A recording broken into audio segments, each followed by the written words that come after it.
Hi everyone, welcome to UTV Guna and our show, The Roaring Gunners from the City of Joy with Sauradeep from the Arsenal Bengal official supporters group. Hi bro, how are you? Man, have been good. It's been it's festive time here in my city, Kolkata in India. We have the festival named Durga Puja. Have you heard of it? No, I Have haven't. you heard of Durga Puja? It's one of the biggest festivals in the world. So just after we finish it, just type Durga Puja, and you're gonna realize the volume of this festival. It's a global festival. It's a new UNESCO. It recently got the, what should I say, the official labeling from UNESCO as well. It's a heritage festival. So yeah, it's around the corner, and yeah, really buzzing. Okay, it's a busy time for you. Yeah, man. Yeah, it's a busy time for me as well, as you know that I'm moving city as well. So it's going to be some hectic but adventurous next few weeks, I hope. Yeah, I wish you the best of luck with your move. Thank you. Let's now Thank you. talk about our great result on the weekend then. So, really good win for us. We went away to Brentford. We know they're a decent team. There are some good results at home. We saw ourselves last season what happened. But as I was saying to you in the preview show, that was a different time. We weren't prepared well for that game. We know the situations that we had going on back there, injuries, the COVID situation. Also, we hadn't got all our transfer business done. It was a really poor start to the season then. But this time round, we started the season so well. We're looking so organised. And we went there and showed them that this is the real Arsenal. This is how we play. And they talk about Ivan Tony last time trying to wind us up, saying it was just a Think kick about. just a kickabout, yeah. That's what you call a kickabout. We really showed them, just made it so easy. Got the two early goals, second half early goal, then just cruise for the rest of the game and comfortable 3-0 win. Your thoughts on the game? Yeah, outstanding victory, to be honest. Completely different than it was last season. Completely opposite, I must say. Outstanding performance. The way we played was superb.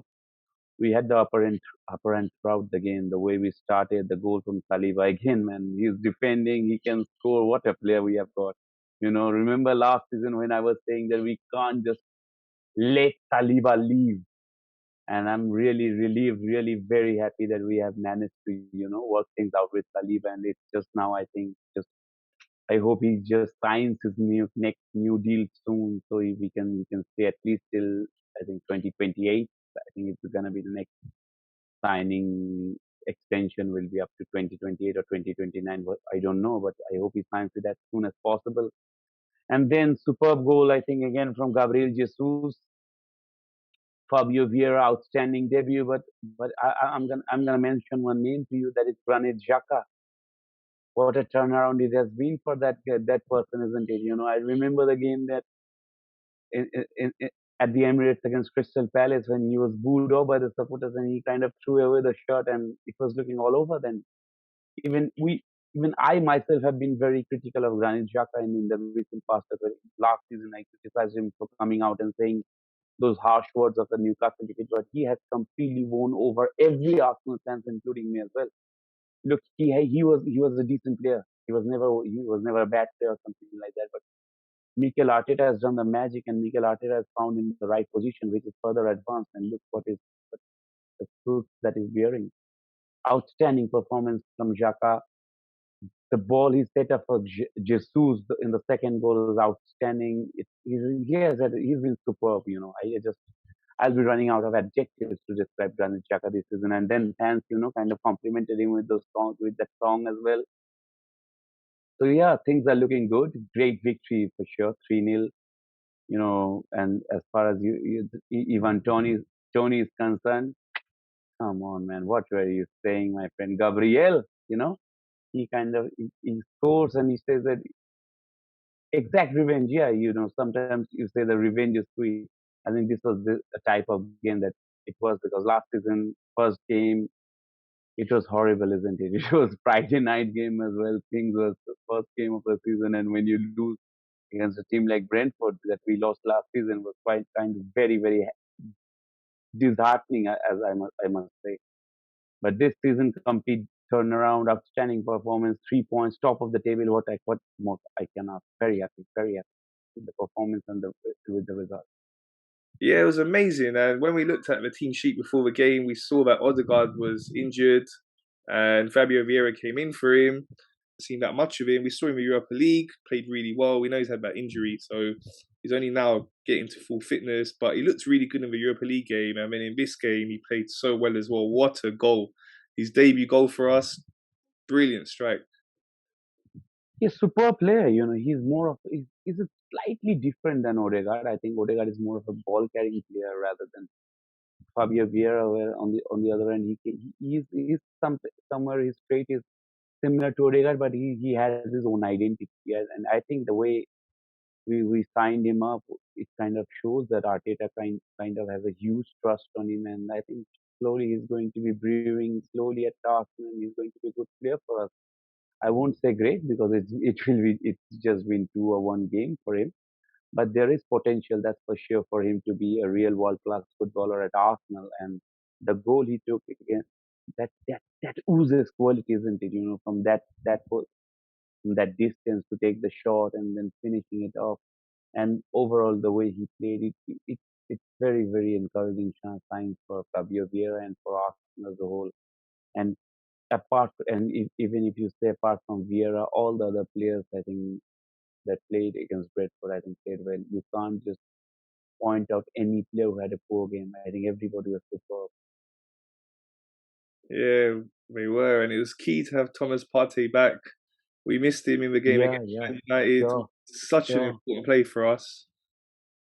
sure, man. What a player.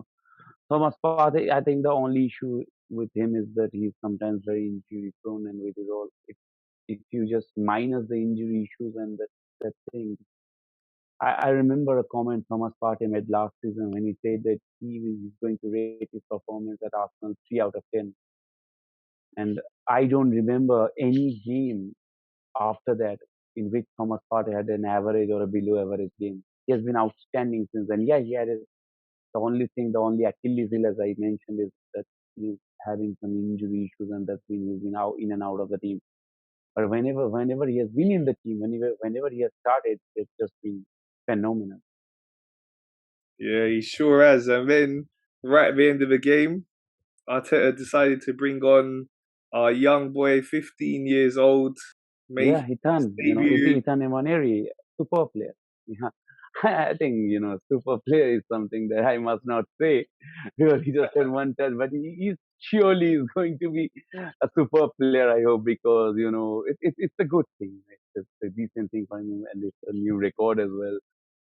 So nice moment for the young kid, and I think he enjoyed that. He must have been a bit tense, must have been a bit, must have had butterflies in his stomach, but I think he enjoyed it, and I think great for Arsenal Football Club, and it shows the motto, the principle that we have, that if you have the talent, if you have the quality, there is no age barrier in this club. You can see the likes of young players, the likes of Shaka, likes of Mitros, Martinelli, and Ketia, even Folarin Balogun, Tyrese John Jules, all these youngsters that are coming up and that are doing well for the first team in this club just shows that the real vision of this club. And I think Waneri will be really keen to, follow those footsteps of his predecessor. After that, there was some criticism in the media. We saw certain pundits saying that they felt Arteta shouldn't have brought him on, putting him in that situation where there's going to be a lot of attention on him now. Youngest ever player to ever play for Arsenal, as well as in the Premier League, youngest ever player to play in the Premier League. So, a lot of attention is going to go towards him. And some pundits were saying they feel that there's no need for it. But then there's the other angle looking at it. It's good to give him that exposure, having him around the first team. He must be really good for him to be on our bench. At that young age, we've heard a lot about how he's done in the academy. So we know with Arteta, he must have been seeing something in training that says to him that this player is good enough, and he wanted to give him that chance to go out on the pitch. We were cruising in the game, 3-0 up, it was done. So there's no pressure, just to give him a chance to go out there and feel what it's like to play in the Premier League. I don't really see any wrong in Arteta's decision. There was a record of a grab. He took it, and I think he kind of clarified it with that he heard things. He had good things from like the Mertesacker and all about Waneri, and he saw an opportunity and he seized it. And there is nothing wrong in just fielding a youngster because I know, as far as I know, Arteta is a mentality monster. So had he not been completely convinced that Waneri can handle the situation and handle the post debut situation that will be hyped through the English media and all these things, he wouldn't have played him. He wouldn't have played him. So I think he knows what he has done, and I think Waneri for a youngster who is just 15 years old, yeah, he has made his debut. He has made his Premier League debut. He's part of a history now. He's in the history book now. But he knows that he will have to step up even further to get his chances. Because I think another thing that Arteta kind of clarified quite sumptuously is that there is not always progressive steps as a footballer. In your career, you're going to have some progressive steps, and then some. In some situations, you may find yourself you have to take some steps backward. So it's by no means that Waneri is guaranteed or he's completely a prodigy or he'll be, getting a free ticket to the first team within the next 3 or 4 years or whatever it is on based on this. It won't be like that. And I think Waneri knows it more than anyone of us. So, and I think these pundits, especially the English pundits, they chirp so much. I really believe they chirp so much, and there is a real anti-Arsenal thing that kind of transcends throughout the English media. Whenever there is something good from Arsenal, you will have to find an angle to criticize that. I think this is a very, very sickening practice that's been going on for a long time. Because suppose it had been something like Manchester United or Chelsea or Liverpool. My God, then it would have been a club masterclass, and Eric Ten Hag new discovery of talent in his first couple of weeks at Manchester United. Or a Pep Guardiola, what should I say, a Pep Guardiola masterclass, whatever it is. But whenever it's from Arsenal, you will have to find an angle to, criticize, to, downplay this. I really don't think this is nice, but I really don't care. I think Mikel Arteta doesn't care. I think the player Moneri doesn't care. I think the team doesn't care, and I think we should also care because I think they get money for saying this bullshit, so they're supposed to say and they're entitled to that. I don't give a lot of into this, but yeah, there's going to be some definitive progress from Waneri's point of view, but it won't be just a smooth sailing. Yeah, it will be. There will be backward steps as well. There will be some steps where he will have to prove himself to be a regular in the starting lineup or regular in the Premier League in the coming seasons. I think he's going to get some chances in the Europa League, maybe in the last couple of games. If we seal the qualification to the knockout stages, I think he's going to feature. Yeah, let's hope he's going to go on and have a great career with us. It's just at the start of his journey. As you're saying with the criticism, there's no need for that criticism. Arteta can do what he wants. He feels that it was the right time to bring him on, and it's a proud moment for him. I'm sure that's going to give him a lot of confidence, and let's hope, as I say, he's going to have a great career. So, bro, let's talk about overall situation now. Got the international break. It's been a great start. When we look at it, 7 games in, only that one defeat, and even that one defeat, we played well. We could have had a much better result in that one. But to start with 6 wins out of 7, 18 points, it's been a perfect start, you would say. All right, not perfect, because obviously we weren't 7 out of 7, but you would say as close to a perfect start as it could be. Yeah, outstanding start. I think at the start of this season, if anyone would have told me that you at the first international break in September you are going to be on top of the league and 6 wins out of 7, I would have just either told him that you are crazy, or I would have just said, okay, I'm going to take it right now. And I think the thing has been outstanding. The way we have played this season, the complete dynamics, I must say, of the team, of the players has changed radically, and I think it's a great thing. It's very encouraging, and I hope that it continues, because this World Cup in the mid season, it is a potential, a potential break in our progress, and I hope it doesn't happen. But apart from that, I think so far it's been so good for us. Yeah, it's really been so good to be in this position. We just got to try to keep it going game by game. We don't want to look too far ahead, but to be in this position at this point, some people say, "Oh, we've not had that much of a challenge. We know what's coming up. It's Tottenham and Liverpool our next two games. So let's see how October goes. It's gonna be a busy October as well. There's so many games before that World Cup. So as I said, can't look too far ahead. Take it game by game. Couldn't ask for much more than what we've done so far. Let's hope we can really kick on after this international break. And if we can go into that World Cup break still top of the league, then that really puts us in a good position. Maybe possible title challenge. I think City are going to be a bit too good for everyone, but you never know. You just got to keep taking it game by game. Absolutely, I think I just can't. You can't just look too far ahead at this very moment. But maybe if we get some decent results against Tottenham and Liverpool in the next couple of games, then maybe no, it's still not. I think we can really, we still have to think about top four this season, but you never know, as you say, But if it happens, it happens. We shouldn't be thinking too much about that and jinxing it. I'm just taking all game by game.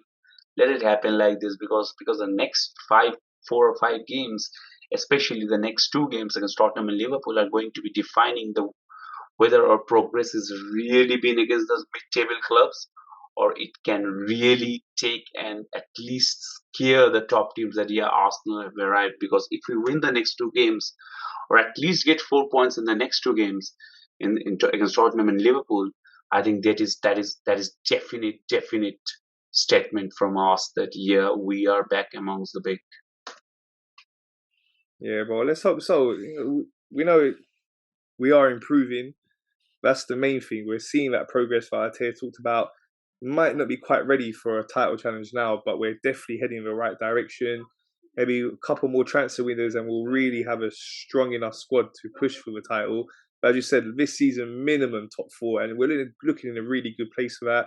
If we look at some of our rivals now, so going into international break now, let's just have a little look at some of the other teams you would consider to be our main rivals. So we look at, first of all, Chelsea. Really struggled this season so far. Had to change their manager as well. We're quite a few points ahead of them already as well. So obviously it's still early. Will they remain Chelsea, or it will become London Cowboys? As I'm hearing speculations that they're going to be London Cowboys. So that's going to be a joke, man. That's going to be a massive joke if it happens, man. But yeah, I think Chelsea, I think they can still be better, because they have changed the manager. I think Graham Potter, I really respect Graham Potter, because I think I remember in the Arsene Wenger days, we went to play against Ostersund when he was managing that club, and they went to beat us at the Emirates, if I remember correctly. So I really have a lot of respect for Graham Potter, and I still believe that Chelsea can be a real top four challenger this season, even if they've had a slump, or kind of below par start. Yeah, it'll be interesting to see how he goes there. Good manager, but it seems like they are not going to be as much of a threat as they could have been. Looking at the start of the season, we were looking at them. They did finish above us last season, and we're looking to try and close the gap on them, finish ahead of them. And if you look at the situation now, I'd say we are looking that we are ahead of them as a team. The way we're playing much better than them. We've been getting results. So I'm not too worried about them as a threat for the top four. But as I said, it is early. Good manager. Let's see what they do. Let's talk about Man United now then. So they had that really bad start, as we know. They've picked it up in recent weeks. Unfortunately, they managed to beat us as well. But in that game, I can say it really bugs me, because that one we should have done a lot better. They were just hitting us on the counter attack. Couple of mistakes we made, bit of inexperience, and they got the win. But again, that's another team that I'm not too much worried about. I don't feel like they're that much of a threat to our top four chances. What about you?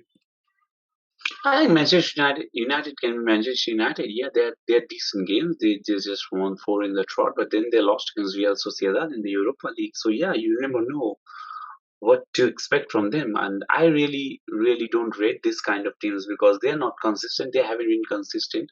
Yeah, they have had 4 victories, but still, I really don't buy that they were dominant against us and they deserve to get 3 points. I think we deserve to get at least a point in that game. But yeah, I really consider them. Maybe they can. Maybe I will tell them that they are more threatening than Chelsea in the top four is because yeah, they do have a manager who really, and they do have some players who are real match winners, the likes of Sancho, the likes of Cristiano Ronaldo and Martial, Rashford, all these players, Bruno Fernandes, these players are match winners. So yeah, I rate them a bit more, just a slight bit more threatening than Chelsea at the moment. Okay, and now on to Tottenham. So they've had a good start. They've been playing really well, getting some good results. They've had a couple of games where they dropped points, but like the one against Chelsea, they were lucky in that one. They should have lost that really. They had that loss recently in the Champions League against Sporting, but you would say overall they had a good start. They've got some strong players there. We've seen in their last game how well they played Yeah, against Leicester, winning 6-2. Very good manager there as well. So I see them being a strong threat to us. What about you? absolutely. I think Tottenham have done well this season. Antonio Conte and their signings have been quite decent as well. Kulusevski and that guy just don't don't remember his name. Oh, Christian Romero, I think. Yeah, I think they're decent players. And Son, you could see that he was out of form, and then he comes on and bangs and gets a hat trick. So yeah, they are going to be a threat for us this season, and I think they can be one of our potential challenges in the top four, and maybe if we are in the title race, they can also be in that. I really consider them to be that strong this season because although I despise them, but you will have to accept that they have been decent. Their signings have been decent, and they're performing. They're performing well. But I hope it slows down. I really hope it slows down because at this moment Liverpool they're struggling. Liverpool are struggling. You could see in the Champions League as well. People are saying that it's just a blip. They're going to be back, but I can see there is an issue with Liverpool. Napoli completely destroyed them in the Champions League match. They were lucky to get a victory against Newcastle. So I can see, and I think had the match been played against Chelsea, they would have found it very tough to get a result in that match as well.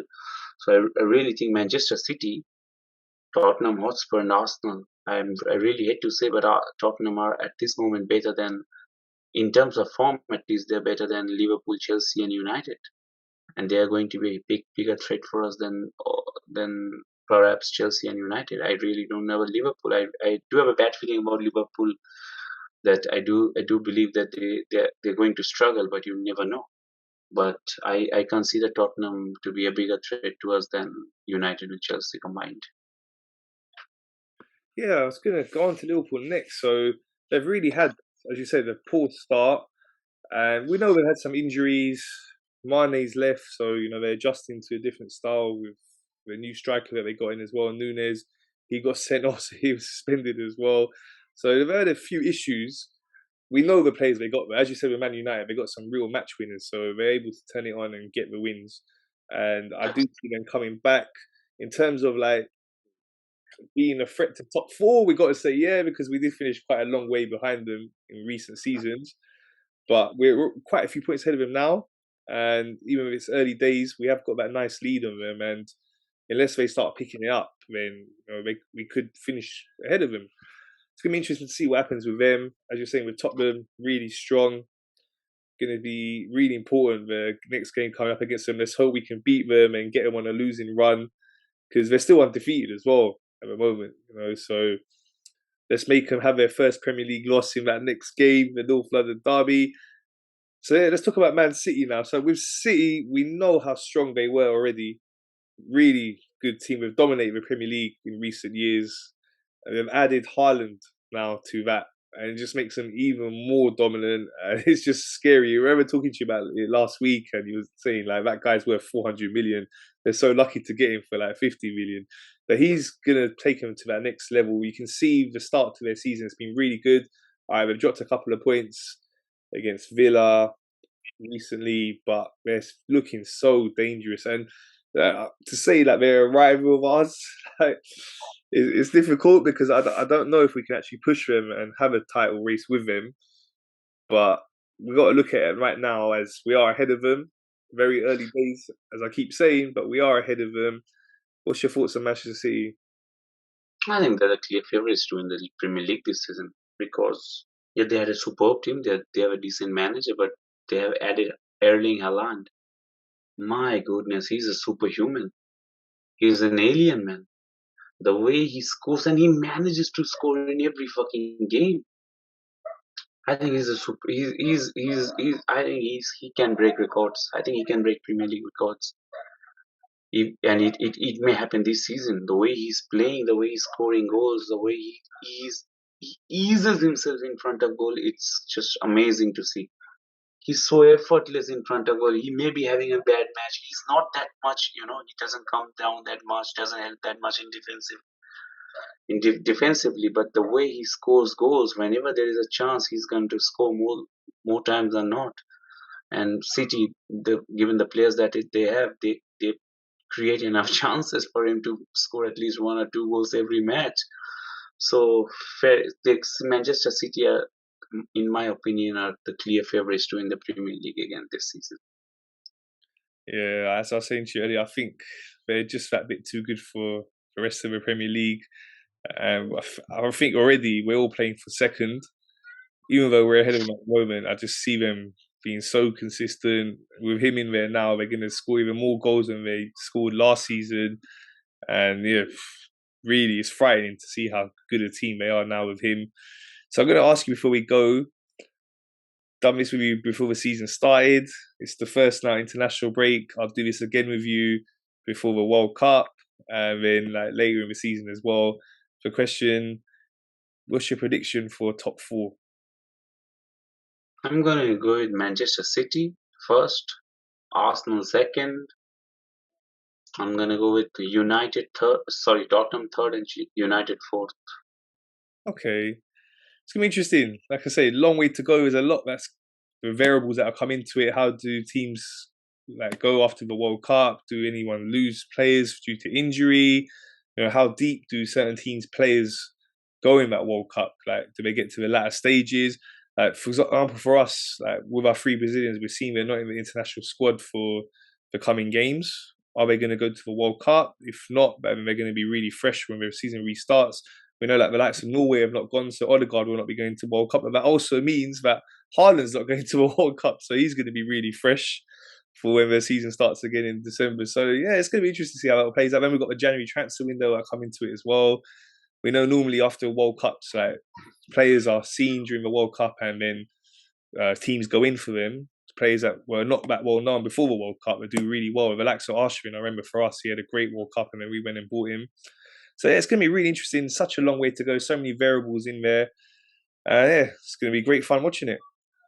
Yeah, it's going to be great fun watching it, and I hope before the World Cup starts, I hope that no players get injured because playing in the World Cup for your country is one of the biggest dreams that a football player can have. Maybe it is the biggest dream a football player has, that is to represent his country in the World Cup.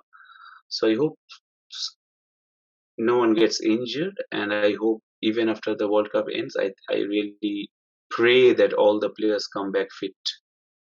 That is going to be my biggest priority because it's quite weird that the World Cup happening in this period of time, and in this time of the year, which is kind of absurd, which is kind of sometimes baffling, but you have to accept the way it is. And it takes a huge toll on the players as well because they are suddenly they are playing for the league, then they have to switch on for the World Cup, and just imagine what happens to the team that wins it. The players will be probably in the summer when it generally happens, they get at least 15-20 days to suck it in, kind of it when it sinks in. So they're gonna get a couple of days only because within the 7 or 8 days after the World Cup ends, the Premier League and most of the major league starts. So I think the transition period of the players are going to be very very rapid as well, and it's going to take a huge toll not only physically but mentally as well. So yeah, I really wish all the players the very best because irrespective of the club, irrespective of the things, I really hope that each player at least gets the opportunity to play for their country because that is at least what they deserve. And I really feel, I think I think it is Marco Reus who is injured yet again. I think he was supposed to be at least in the top 23 for the German squad, but he's injured again. So imagine a player like Marco Reus. He has missed every World Cup of his career so far because he has been injured just before the World Cup. So I hope it doesn't happen to anyone else. Yeah, let's hope that there's no major injuries before that World Cup, and as you said, during the World Cup, it's going to be, as you say, really strange to come straight out of a World Cup and then it's straight back into the Premier League action. But yeah, lot to happen, a lot to watch. Next up for us, North London Derby. Look forward to seeing you next week to preview that one. Thanks for your time, bro. Thank you, man. Thank you. Really appreciate, and yeah, really hoping that we can get a result. We can get 3 points against Tottenham because if we get 3 points against Tottenham and if we get 3 points again against Liverpool, man, then it's going to be delirium for us, isn't it? So yeah, really looking forward. Very optimistic as well. This is a long time we've been so happy, and I was just telling my mom a couple of days ago that yeah, this has been such a long time after which I feel so much optimistic about a season for us. Probably the last time I was this much optimistic, at the start of the season. At the start of the season, not at this point, because at the start of the season, probably I was this much excited in 2014 when we signed the likes of Alexis Sanchez, Debuchy. Debuchy back those days was a baller at Newcastle. We signed Callum Chambers, Danny Welbeck. So yeah, it's been a really long time. And to top that off, to cap that off rather, the way we have started this season is outstanding. 7 matches, top of the league with 6 wins. So yeah, I was telling her that yeah, it's been a long time I have been this much optimistic, and so yeah, I hope long it may continue. Thank you, man. Yeah, bro. It's exciting times for us. Let's hope it's going to be a great season. So yeah, Yeah. that's all from us. Thanks for watching, everyone. Please remember to subscribe, like, and share.